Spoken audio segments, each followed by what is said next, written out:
വനിതകൾക്കായി നടത്തുന്ന സംരംഭകത്വ പരിശീലന പരിപാടിക്ക് കായംകുളം BRCയിൽ തുടക്കമായി. കേന്ദ്ര സർക്കാരിന്റെ MSME മന്ത്രാലയമാണ് സംരംഭകത്വ പരിശീലന പരിപാടി സംഘടിപ്പിക്കുന്നത്. ഭിന്നശേഷി കുട്ടികളുടെ രക്ഷകർത്താക്കൾക്കായാണ് പദ്ധതി.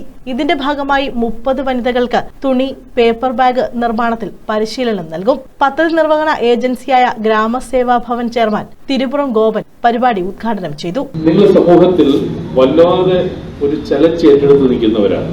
ആ നിങ്ങൾ ഒരു കൂട്ടമായി ഇന്ത്യ ഗവൺമെന്റ് തന്നെ നടപ്പിലാക്കുന്ന ഒരു പരിശീലന പരിപാടി കഴിഞ്ഞ സർട്ടിഫിക്കറ്റുമായി നിൽക്കുന്ന നിങ്ങൾക്ക് കൈത്താങ്ങായി നിൽക്കാൻ ഇവിടുത്തെ ഭരണ സംവിധാനങ്ങൾ മാറിയേ പറ്റും.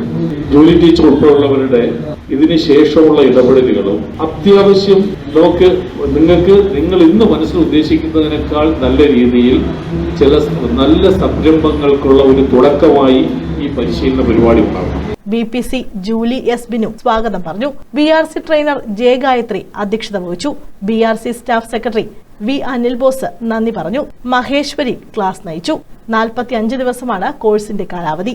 നമ്മുടെ ഭിന്നശേഷി കുഞ്ഞുങ്ങളുടെ മക്കളെ അവരെ ചേർത്ത് പിടിക്കുന്നതിനോടൊപ്പം തന്നെ രക്ഷിതാക്കളെയും ചേർത്ത് പിടിക്കുക എന്നുള്ളതാണ് സമഗ്ര ശിക്ഷ കേരള മുന്നോട്ട് വയ്ക്കുന്നത്. അതിന്റെ ഭാഗമായിട്ടാണ് ആലപ്പുഴ ജില്ലയിൽ ഇങ്ങനെ ഒരു പ്രോജക്റ്റ് വന്നപ്പോൾ നമ്മൾ ഗോവൻ സാർ ഇടപെട്ടുകൊണ്ട് കായംകുളം BRC ആണ് അതിനെ തെരഞ്ഞെടുത്തത്. News bureau, Kayamkulam.